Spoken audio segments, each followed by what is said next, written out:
3. දුක්ඛ නිරෝධ ආර්ය සත්‍ය. කතමංච භික්ඛවේ දුක්ඛ නිරෝධං අරිය සත්‍යං යෝ තස්සායේව තණ්හාය අශේෂ විරාග නිරෝධෝ චාගෝ පටිනිස්සග්ගෝ මුත්‍ති අනාලයෝ ඉදං උච්චති භික්ඛවේ දුක්ඛ නිරෝධං අරිය සත්‍යං. මේ තථාගතයන් වහන්සේ විසින් දුක්ඛ නිරෝධ ආර්ය සත්‍ය වදාළ දේශනාවකි. එහි තේරුම මහණෙනි, දුක්ඛ නිරෝධ ආර්ය සත්‍ය කවරේදයත් දුක් ඉපදීමේ හේතුව වූ ඒ තෘෂ්ණාවගේ ආර්ය මාර්ග හේතු කොට වඩන්නා වූ යම් නිර්වශේෂ නිරෝධයක් වේද, ඒ තෘෂ්ණාව නසාලීම් වශයෙන් කරන්නා වූ යම් දුරු කිරීමක් වේද, නැවත නූපදනා පරිද්දෙන් කරන්නා වූ යම් දුරු කිරීමක් වේද, ඒ තෘෂ්ණා බන්ධනයෙන් යම් මිදීමක් වේද, යම් නොඇලීමක් වේද, මහණෙනි, මේ දුක්ඛ නිරෝධ ආර්ය සත්‍යයයි කියනු ලැබේ යනුයි. මේ දේශනාවෙන් දුක් ඉපදීමේ හේතුව වූ තෘෂ්ණාවගේ නිර්වශේෂ නිරෝධය, මතු නූපදිනා පරිද්දෙන් වන නිරෝධය, දුක්ඛ නිරෝධ ආර්ය සත්‍ය බව දක්වන ලද්දේය. උපන් සංස්කාරයන්ගේ බිඳීම හෙවත් අභාවයට පැමිණීමටද නිරෝධය යයි කියති. තෘෂ්ණාවද සංස්කාරයන්ට අයත් දෙයක් වූ බැවින් එයටද ඒ නිරෝධය ඇත.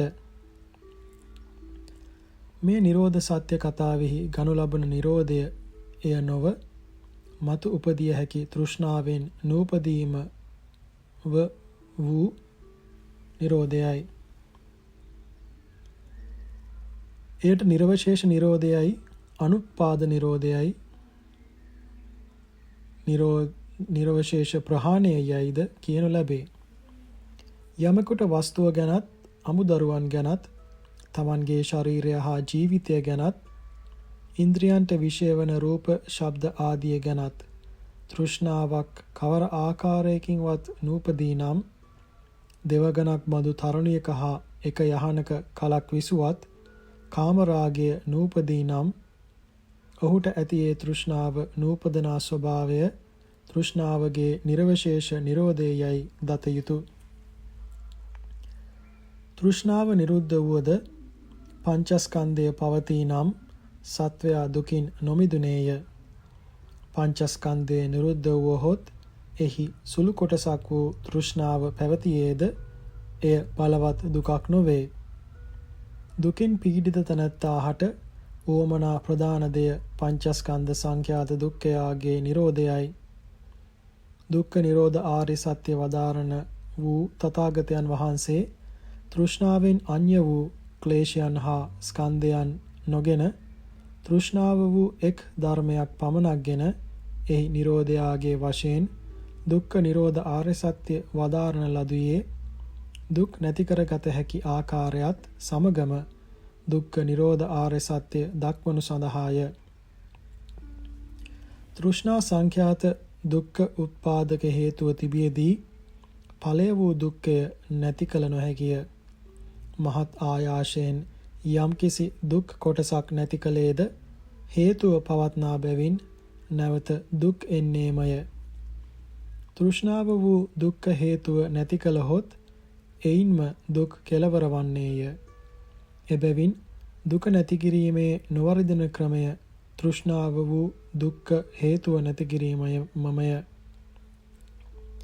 තෘෂ්ණා නිරෝධයාගේ වශයෙන් දුක්ඛ නිරෝධය දැක්වූ කල්හි දුක් නැති කර ගැනීම මේ නොවර්ධන ක්‍රමයත් සමග දුක්ඛ නිරෝධ ආර්ය සත්‍ය දක්වන ලද්දේ වන්නේය. තවද මතු ඵල හටගන්නා වූ ගසක් කපා විනාශ කළ කල්හි ඒ ගසෙහි මතු හට ගන්නට තිබෙන්නා වූ ගෙඩිවල විනාශය නොහට ගැනීම අභව ප්‍රාත්‍ය ගසේ විනාශය හා බැඳී සිදුවන්නාක් මෙන් ගසේ විනාශයෙන් වෙන් නොකළ හැකිවාක් මෙන් තෘෂ්ණා හේතුවෙන් වන සකල දුක්ඛ ස්කන්ධයාගේම නිරෝධය තෘෂ්ණා නිරෝධය සමගම සිදුවන්නේය. එය තෘෂ්ණා නිරෝධය හා බැඳී පවත්නේය. තෘෂ්ණා නිරෝධයෙන් වෙන් නොකළ හැක්කේය. එබැවින් එකක් වූ තෘෂ්ණාවගේ පමණක් නොව සකල දුක්ඛයාගේ නිරෝධය නිරෝධ ආර්ය සත්‍ය බව දත යුතුය. නිර්වාණය බෞද්ධයන් විසින් නිර්වාණය යයි කියා පතන්නා වූ ලැබීමට උත්සාහ කරන්නා වූ යමක් වේ නම් ඒද අනිකක් නොව මේ දුක්ඛ නිරෝධ ආර්ය සත්‍යමය. දුක්ඛ නිරෝධ ආර්ය සත්‍ය සංඛ්‍යාත නිර්වාණය වනාහි ඇතමුන් සිතන හැටියට කිසි වටිනාකමක් නැති සැපයකුත් නොවන නොපැතිය යුතු බියවිය යුතු හිස් බවක් නොව අති ප්‍රණීත සැපයකි. වටිනාකම පමන කළ නොහැකි සැපයකි. පරණ වීමෙන් නරක් නොවන එපා නොවන සැපයකි. කවර කලකවත් නැති නොවන හැම කල්හි පවත්නා සැපයකි. දුකින් අමිශ්‍ර ශුද්ධ සුඛ පිණ්ඩයකි. පංචේන්ද්‍රයන්ට හා මන්ද බුද්ධිකයන්ගේ මනේන්ද්‍රියටද අවිෂය බැවින් පරම සූක්ෂම ධර්මයකි. නිරුද්ධ වන දුක්ඛයන්ගේ වශයෙන් සලකන කල අති විශාල ධර්මයකි. ලෝකෝත්තර ධර්මයකි. මහානුභාව සම්පන්න ධර්මයකි. පිහිටි තනක් නැතිව ඇති ධර්මයකි. එකද සත්වයකුත් එහි නැතද සත්වයින්ට පරම පිහිටක් වූ ධර්මයකි. නිවනෙහි ස්කන්ධයන්ට අයත් දේවලින් එකකුත් නැත. නැති බැවින් නම් එය හිස් දෙයකි. ඒ හිස් බව නිවනෙහි අගුණයක් නොව උතුම් ගුණයකි. යටත් පිරිසෙයින් එහි විඤ්ඤාණස්කන්ධයවත් ඇතිනම් එයින් නිවන දුක් සහිත වන්නේය. විඤ්ඤාණයත් දුක්ඛයක්ම වන හේිනි. නිවන ස්කන්ධයන්ගෙන් හිස් වූවත් සුඛයෙන් හිස් නොවේ. නිර්වාණ සුඛය තේරුම් ගැනීමට සැපවල ප්‍රභේදය තේරුම් ගත යුතුය. සැප දෙවර්ගය කාම සුඛය විමුක්ති සුඛය යයි ලෝකේහි සැප දෙවර්ගයකි. එයින් කාමනීය වූ රූප, ශබ්ද, ගන්ධ, රස, ස්පර්ශ, ධර්ම සංඛ්‍යාත ආරම්මණයන් නිසා උපදනා සුඛය කාම සුඛ නම් වෙයි. තවත් ක්‍රමයකින් කියතොත් කෑම්බීම්, ඇඳුම් පැළඳුම්, රන් රිදී, මුතුමැණික්, මිල මුදල් ආදී කාමනීය වස්තුන් හා අමුදරු ආදී ප්‍රිය පුද්ගලයන් නිසා සිතෙහි හටගන්නා වූ ආස්වාදය කාම සුඛ නම් වෙයි. පැමිණ තිබෙන්නා වූ හෝ මතු පැමිණෙන්නට තිබෙන්නා වූ හෝ විපතකින් දුකකින් බේරීම වූ නිදහස විමුක්ති සුඛ නම් වේ. මේ සැප දෙකින් කාම සුඛය විඳින සැපයකි. කාම සුඛය විඳින සැපයකි. එබැවින් එයට වේදිත සුඛ යයිද කියති. විමුක්ති සුඛය නොවිදින සැපයකි. එබැවින් එයට අවේදිත සුඛය යයිද කියති. මේ දෙක සැප බව කවුරුනොත් පිළිගන්නා නමුත් විමුක්ති සුඛය ගැන කීමෙහිදී සැප යන වචනය පාවිච්චි නොකර ඒ අර්ථයම කියවෙන අන්‍ය වචන පාවිච්චි කරති. එබැවින් සාමාන්‍ය මනුෂ්‍යයාගේ සිත සැපේ යන වචනේ ඇසෙතත් ඒ ඇසෙත්ම විමුක්ති සුඛයට නොගොස් වේදිත සුඛයටම යොමු වෙයි. තවත් සැපයක් ඇති බව ඔවුනට සිහි නොවේ. නිවනෙහි වේදිත සුඛය නැත. සුද්ධ විමුක්ති සුඛයම නිවනයි.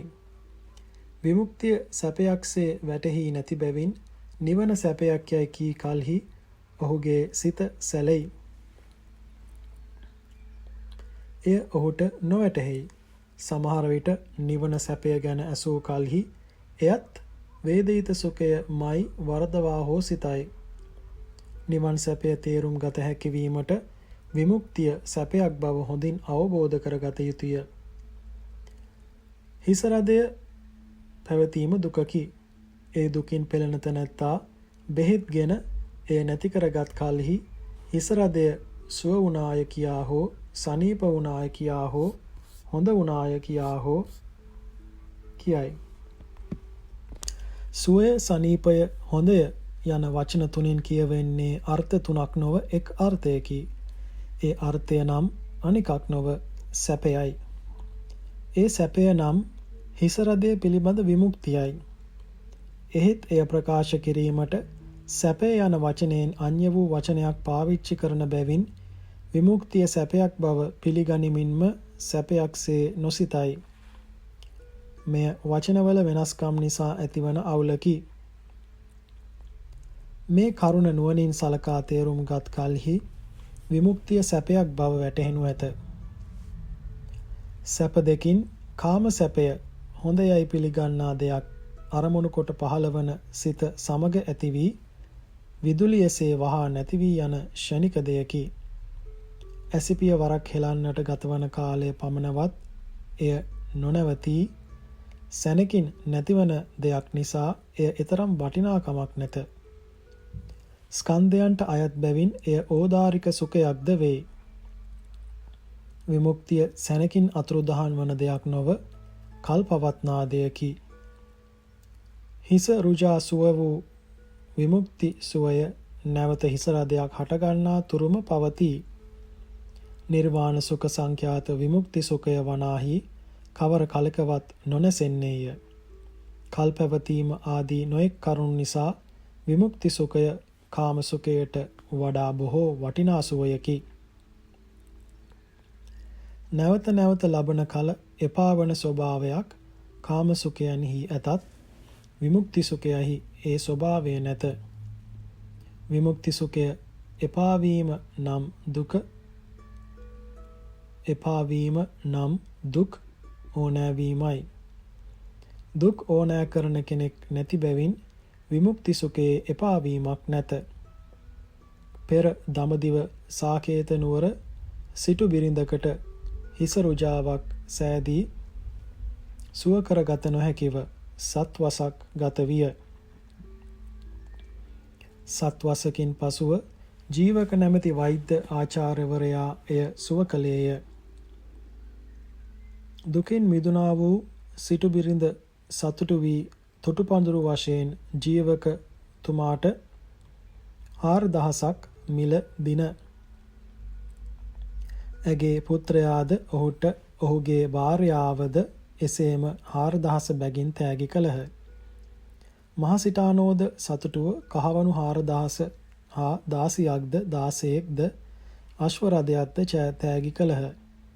වෙදතුමා නිසා සිටු බිරිඳලත් රෝග විමුක්තිය නොවටිනා දෙයක් නම් හිස් දෙයක් නම් ඔවුහු එපමණ ධනයක් නොදෙන්නාහුය. 16000ක් කහවණු වෙදතුමාට දුන්නේ ඔවුන්ලත් විමුක්තිය ඔවුනට එපමණ වටිනා බැවිනි. හිස් රුජාවකින් මිදීමම 16000ක් වටිනා බව කිව යුතුය. රජගහ නුවර විසූ සිටුවරයෙකුටද නපුරු හිස රදයක් පැවතින. බොහෝ වෙදුන්ගෙන් ප්‍රතිකාල ලබා සුවයක් නොලැබ අන්තිමේදී ජීවකතුමා කැඳ වීය. එතුමා රෝගය පරීක්ෂා කළ බලා සිටානෙනි රෝගය සුව කළහොත් කුමක් දෙන්නෙහුද ඇසීය. වෙදතුමනි මේ රෝගය සුව කළ දුනහොත් මා සතු සියලුම ධනයක් දී මමද ඔබතුමාගේ දාසයෙක් වන්නෙමි යයි සිටානෝ කීය. ඒ සිටානන් මෙසේ කීයේ එතුමාට ඒ රෝග සුවය මුළු සිටු සම්පතටද වඩා වටිනා බැවිනි. මේ ලෝකයෙහි ඇති දුක්වන හැටියට කොතරම් බලවත් හිස් රදයක් වුවත් එතරම්ම ලොකු දෙයක් යැයි කිව නොහැකිය. හිස් රදයකට වඩා අතිශයින් මහත් වූද දරුණු වූද දුක් ඉතා බොහෝය.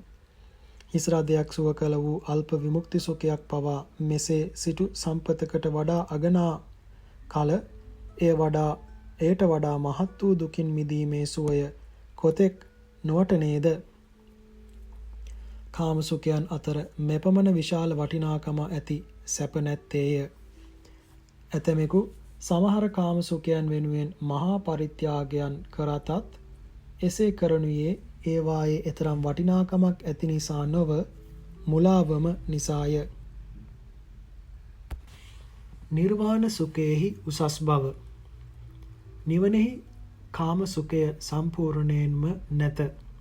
කිසිම කාම වස්තුවකුදු එහි නැත. නිර්වාණයම විමුක්ති සුඛයය. එබැවින් එය කිසියම් ආකාරයකින් ප්‍රමාණ කළ හැකි ද්‍රව්‍යයක්ද නොවේ. ඒ සත්වයන්ට ආධාරස්ථානයක් වශයෙන් කතා කරනුයේ විවහාරය පහසුව පිණිසය. නිර්වාණ සංඛ්‍යාත විමුක්ති සුඛයාගේ වටිනාකම කෙලසකින්වත් ප්‍රමාණ කළ නොහැකිය.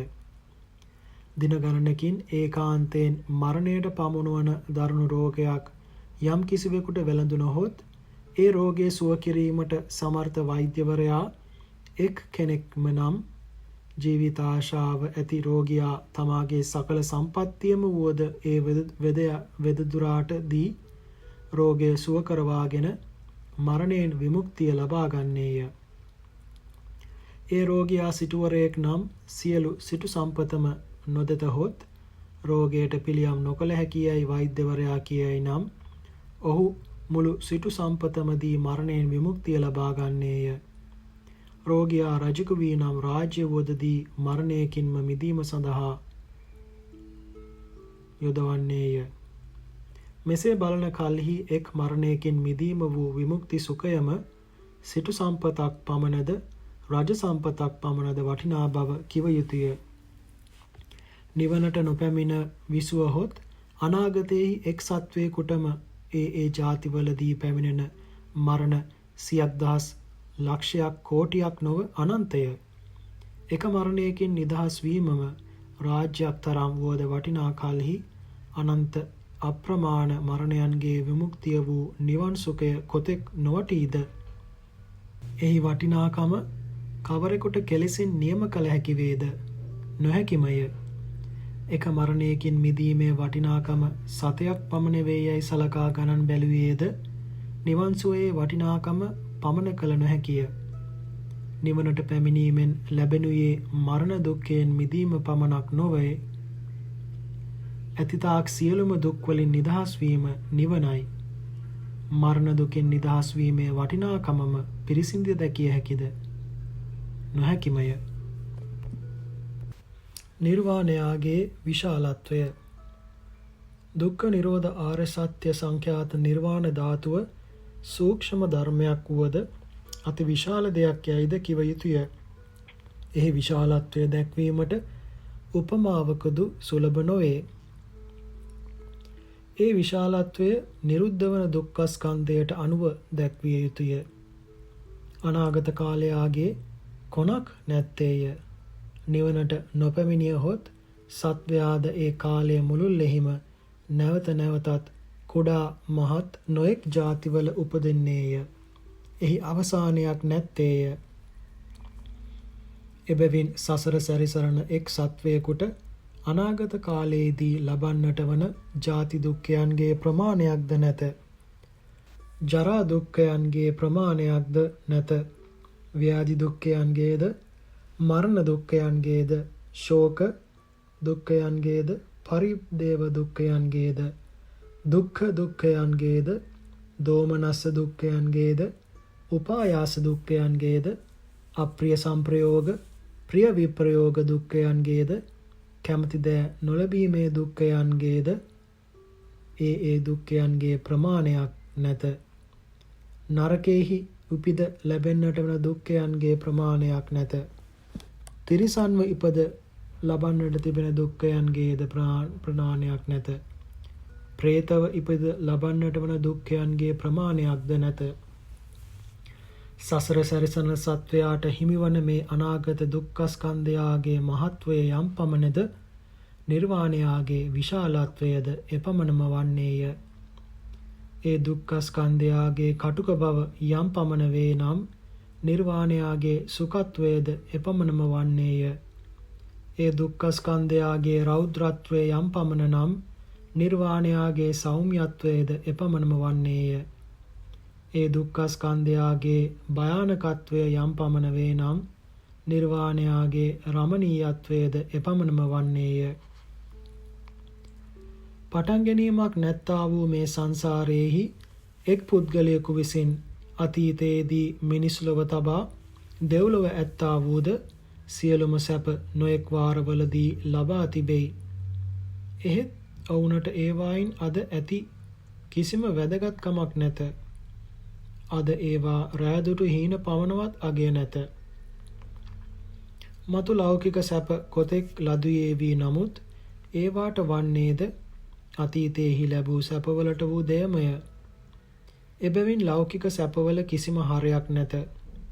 නිවන් සෝය වනාහි වරක් ලදහොත් මතු කිසි කලෙක නොනැසෙන්නා වූ ස්ථීර සැපයකි. එයම සැප අතුරෙන් සාරවත් සැපය වන්නේය. අති මధుර වූ අති උත්තම වූ මහා අනර්ග වූ මේ නිවන් සෝය ඇතමුන්ට කිසිම ප්‍රයෝජනයක් නැති හිස් බවක් හැටියට, සතයක්වත් නොවටිනා දෙයක් හැටියට, බිය විය යුතු දෙයක් හැටියට වැටහෙනුයේ, කාම සුඛයම වටිනා දෙයක් හැටියට වැටහෙනුයේ දුක නොහැඳිනීම නිසාය. යමෙකුට දුක්ඛ ආර්ය සත්‍ය වැටහුණහොත් ඔහුට මේ විමුක්තියේ සුඛයේ මధుරත්වය වැටහෙනු ඇත. නිවනට පැමිණෙන ආකාරය. එක් එක් පුද්ගලයෙකු හට මේ දුක්ඛස්කන්ධය නිරුද්ධ වනුයේ, නිරෝධය වූ නිවනට පැමිණිය හැකි වනුයේ එක් වරකදී නොව පස් වරකදීය. නිවන් සොයා ක්‍රියා කරන්නා වූ යෝගාවචරයා සෝවාන් වන කල්හි ඔහුට මතු සතර අපායෙහි උපදින්නට තිබෙන ස්කන්ධයන් හා ජාති 7කින් මතු සුගතියෙහිද උපදින්නට තිබෙන ස්කන්ධයෝද නිරුද්ධ වෙති. ඉන්පසු ඔහු අපායේ නූපදින්නේය. සුගතියෙහිද සත්වරකින් මතු නූපදින්නේය.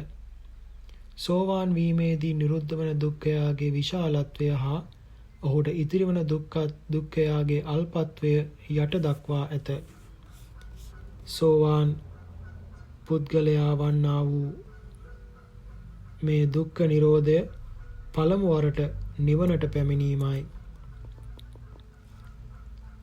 සෝවාන් ඵලයට පැමිණි සිටින ආර්ය ශ්‍රාවකයා සකදාගාමී වන කල්හි ඔහුට ඉතිරිව තිබූ ජාති 7කට අයත් ස්කන්ධයන්ගෙන් ජාති 6කට අයත් ස්කන්ධයෝ නිරුද්ධ වන්නාහ.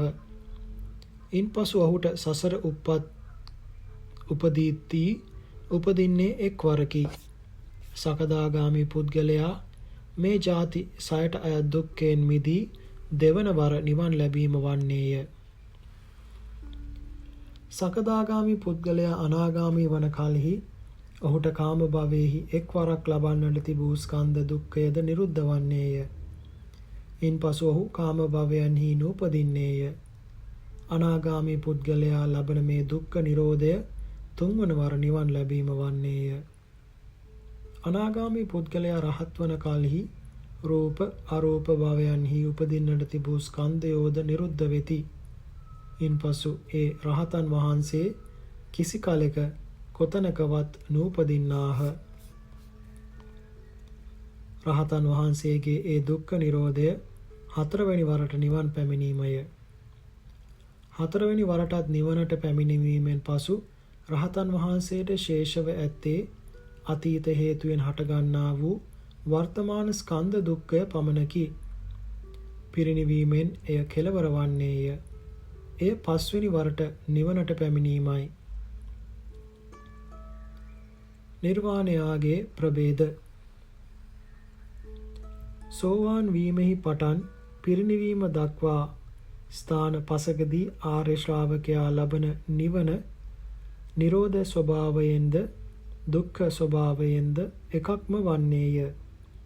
ඒකාන්ත වශයෙන් නිවන එකක්ම වූයේ නමුත් සෝවාන් සකදාගාමි අනාගාමි අරහත් පුද්ගලයන් සර්ව ආකාරයෙන් දුකින් මිදී නැති බැවින් පිරිනිවීම තෙක් ස්කන්ධ පවත්නා බැවින් ඔවුන්ගේ නිවනට ඉතිරිව තිබෙන ස්කන්ධයන් නිමිත්ත කොට සෝපාදිශේෂ නිර්වාණය යයිද පරිනිර්වාණයෙන් පසු ලබන නිවන ඉතිරි ස්කන්ධ කිසිවක් නැති බැවි නිමිත්ත කොට අනුපාදිශේෂ නිර්වාණය යයිද කියනු ලැබේ.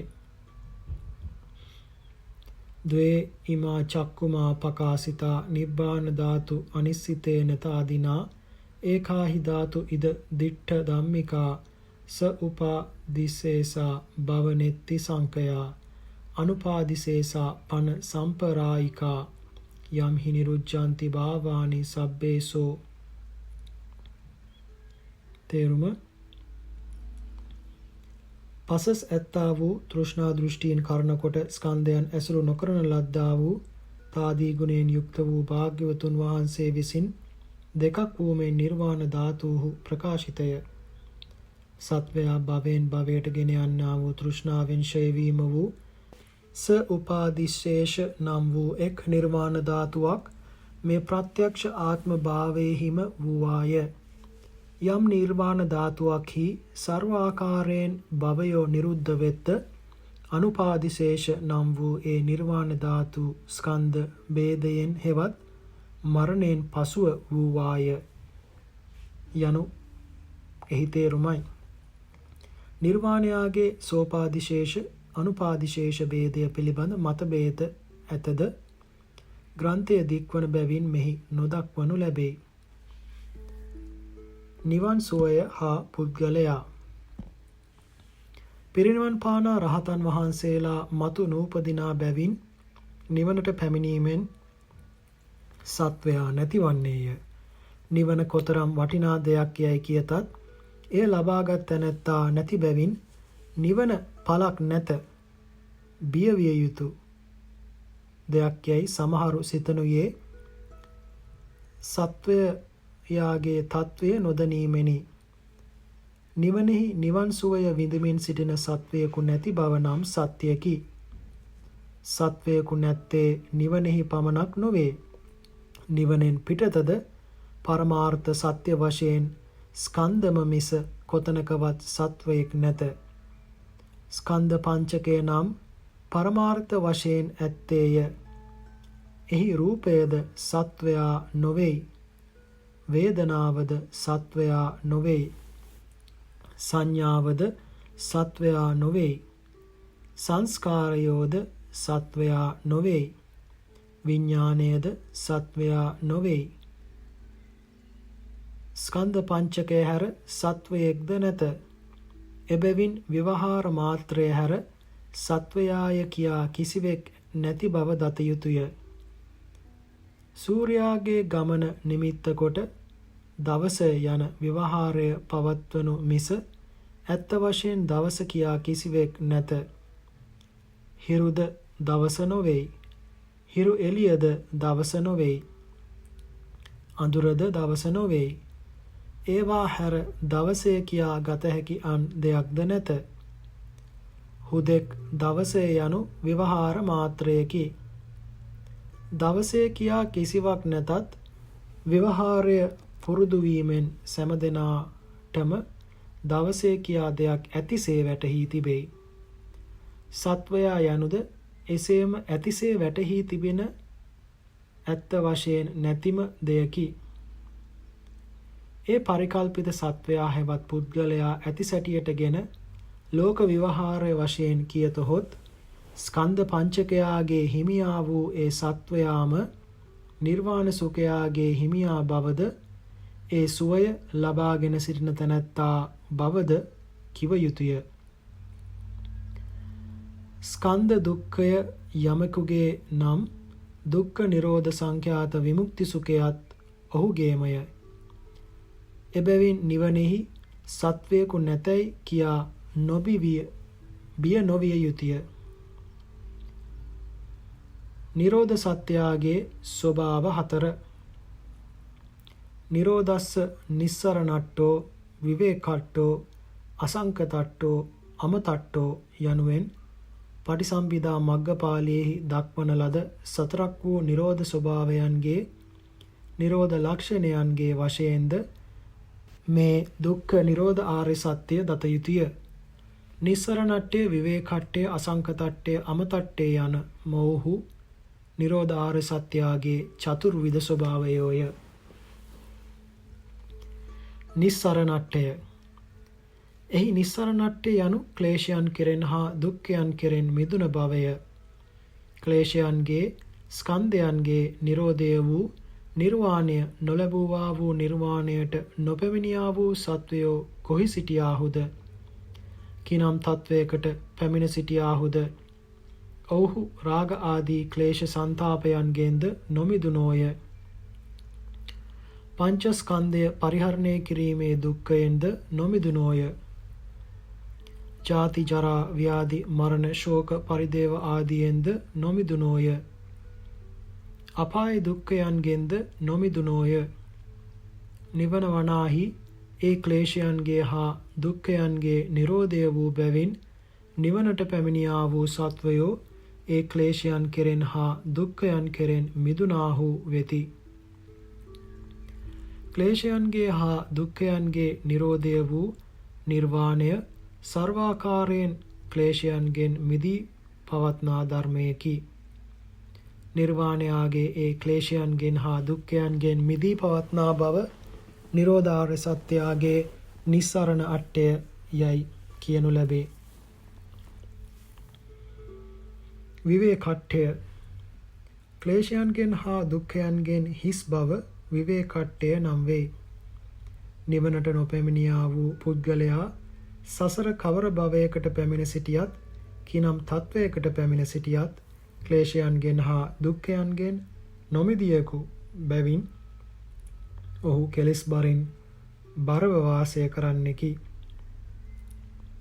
දුකින් බරව වාසය කරන්නෙකි. ඔහුට ක්ලේශ සංතාපයන්ගෙන් හිස් බවක් හෙවත් විවේකයක් නැත. දුක්ඛයන්ගෙන් හිස් බවක්ද විවේකයක්ද නැත. නිර්වාණය වනාහි ක්ලේශයන්ගේ හා දුක්ඛයන්ගේ අනුත්පාද නිරෝධය වන බැවින් සීතලෙහි උස්නේහි මෙන්ද ආලෝකයේහි අන්ධකාරයේහි මෙන්ද ඒ අනුත්පාද නිරෝධයේහි කිසිම ක්ලේශයක් හෝ දුක්ඛයක් හෝ නැත. ඒ නිර්වාණ ධාතුව සර්ව ප්‍රකාරයෙන් ක්ලේශයන්ගේ හා දුක්ඛයන්ගෙන් හිස්ය. එබැවින් නිවනට පැමිණියා වූ තැනැත්තාහට එහි දුක්ඛ උප්පත්තියට වස්තු වන කිසියම් ක්ලේශයකුදු නැත. කිසිම දුකකදු නැත. අනුත්පාද නිරෝධයෙන් නිරුද්ධ වූ ක්ලේශයෝ නැවත උපදිත්‍යයි බියවීමට කරුණක්ද නැත. නිරුද්ධ වූ දුක්ඛයෝ නැවත උපදිත්‍යයි බියවීමට කරුණක්ද නැත.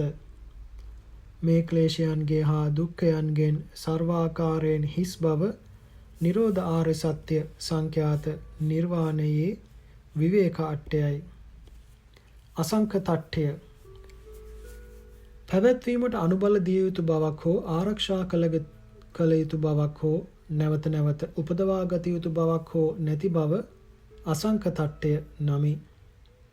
කර්ම ආදී ප්‍රත්‍යයන්ගෙන් හටගන්නා වූ ස්කන්ධ වනාහි ගෙවි ගෙවි යන්නා වූද දිර දිරා යන්නා වූද සම්පූර්ණයෙන්ම බිඳී යන්නා වූද ස්වභාවයෙන් යුක්ත වූවෝය.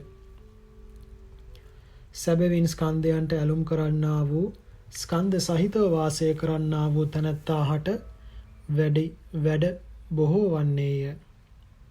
ශරීරයේ ගෙවී ගිය කොටස් නැවත ඇති කර ගැනීම සඳහාද නිතරම එයට ආහාර පාන ආදියෙන් අනුබල දිය යුතුය. වස්ත්‍ර වලින් වසා ගේවල තබා ශරීරය ආරක්ෂා කළ යුතුය. එබැවින් සත්වයා හට ස්කන්ධ පංචකය ආරක්ෂා කරනු සඳහා පවත්වනු සඳහා නැවතීමක් නැතිව ගණනක් නැතිව වැඩවලට යෙදෙන්නට වන්නේය. ලෝකෙහි වෙසෙන මනුෂ්‍යයන් විසින් නැවතීමක් නොමැතිව දිවා රාත්‍රී දෙකෙහි කරන්නා වූ යම් වැඩ රාශියක් වේ නම් ඒ සියල්ලම කරනුයේ මේ සඳහාමය. ආහාර පාන බේත් ආදියෙන් කොතෙක් අනුග්‍රහ කළත් කෙසේ ආරක්ෂා කළත් අන්තිමේදී එය බිඳී යන්නේය. එබැවින් යහපත් වූ අලුත් ස්කන්ධයන් උපදවා ගනු සඳහා පවින් වැළකී සිටීමටද දාන ආදී නොයෙක් පින්කම් කරන්නටද සත්වයා හට සිදුවන්නේය. එසේ කොට අභිනව ස්කන්ධ පංචකයන් උපදවාගත් කලෙහි නැවතත් ඒ සඳහා වෙහෙසෙන්නට සිදුවන්නේය. ස්කන්ධයන්ට ඇලුම් කරන තාක් එහි අවසානයක් නැත්තේය. නිරෝධ ආර්ය සත්‍ය සංඛ්‍යාත නිර්වාණ ධාතුව වනාහි කර්ම ආදී යම් කිසි හේතුවකින් ප්‍රත්‍යයකින් හටගත් ධර්මයක් නොවේ. එය ඉපදීමක් නැතිවම ඇත්තා වූ ධර්මයකි. නිර්වාණ ධාතුව ප්‍රත්‍යයෙන් නොහටගත් දෙයක් බැවින් ඉපදීමක් නැතිවම ඇති දෙයක් බැවින් එහි ගෙවීමක්ද නැත, දිරීමක්ද නැත, බිඳීමක්ද නැත. ගෙවීම, දිරීම, බිඳීම ඇත්තේ ප්‍රත්‍යයෙන් හටගන්නා වූ ධර්මයන් කෙරෙහිය. නිර්වාණය වනාහි අන්ධකාරයට විරුද්ධ ස්වභාවය වූ ආලෝකය මෙන්ද උෂ්ණයට විරුද්ධ ස්වභාව වූ සීතල මෙන්ද දුකට විරුද්ධ ස්වභාවය වූ සැපය මෙන්ද උපදින දිරණ බිඳෙන ස්වභාවයට විරුද්ධ වූ නූපදින නොදිරණ නොබිදෙන ස්වභාවයකි. එය නොදිරා නොබිදී සෑම කල්හි එකසේ පවත්නේය. එබැවින් නිවනට පැමිණියා වූ පුද්ගලයා හට ඒ නිවනෙහි ගෙවී ගිය කොටස් නැවත ඇති කර ගැනීම සඳහා කළ යුතු කිසිවක්ද නැත්තේය. ඒ නිවන ආරක්ෂා කර ගනු සඳහා පවත්වා ගනු සඳහා කළ යුතු කිසිවක්ද නැත්තේය. පරණ නිවන නැති වී යන නිසා අලුත් නිවනක් ඇති කර ගැනීම සඳහා කළ යුතු කිසිවක්ද නැත්තේය. නිවනෙහි මේ පවත්වා ගැනීම සඳහා අලුත් කර ගැනීම සඳහා නිවනෙහි මෙසේ පවත්වා ගැනීම සඳහා හා අලුත් කර ගැනීම සඳහා කළ යුතු කිසිවක් නැති බව නිරෝධ ආර්ය සත්‍යයේ අසංක තට්ටයයි. අම තට්ටය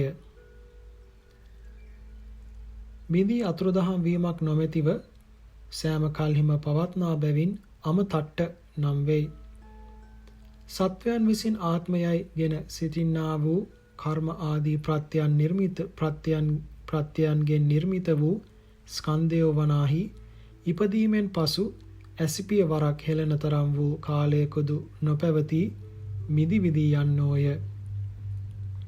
මද කලකින් ඒවායේ පරම්පරාවද සිඳී යන්නේය.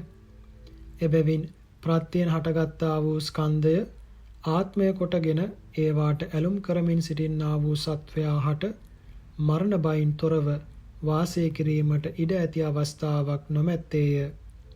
ඔහු හැම කල්හිම මරණ බය සහිතව වාසය කරන්නේය. කර්ම ආදී යම් කිසි ප්‍රත්‍යයකින් නූපදවන ලදුව ඇත්තා වූ නිර්වාණ ධාතුවට පැමිණියා වූ ඒ සත්වයා හට වනාහි ඒ නිවන කිසි කලෙක නොබිදෙන බැවින් මරණ බයක් නැත්තේය. මේ කිසි කලෙක නොබිදෙන බව සෑම කල්හිම පවත්නා බව ස්ථීර බව නිරෝධ ආර්ය සත්‍ය සංඛ්‍යාත නිර්වාණයාගේ අමතට්ටය වන්නේය. යම් කිසි ධර්මයක නිස්සරණට්ටයයි කියන ලද දුකින් මිදුන ස්වභාවයද විවේකට්ටයයි කියන ලද දුක් නැති දුක් හා අමිශ්‍ර ස්වභාවයද අසංකතට්ටයයි කියන ලද නැවත නැවත අලුත් කළ යුතු බවක් නැති බවය අමතට්ටයයි කියන ලද කිසි කලක නොබිදෙන නොනැසෙන ස්වභාවයද ඇත්තේ නම් ඒ ධර්මය සත්‍ය වූ දුක්ඛ නිරෝධය හෙවත් දුක්ඛ නිරෝධ ආර්ය සත්‍ය වන්නේය. ඒ ස්වභාව සතරෙන් යුක්ත වූ එකම ධර්මය නම් නිර්වාණ ධාතුවයි. එබැවින් සත්‍යවාදී වූ තථාගතයන් වහන්සේ නිර්වාණය දුක්ඛ නිරෝධ ආර්ය සත්‍යයයි වදාළසේක.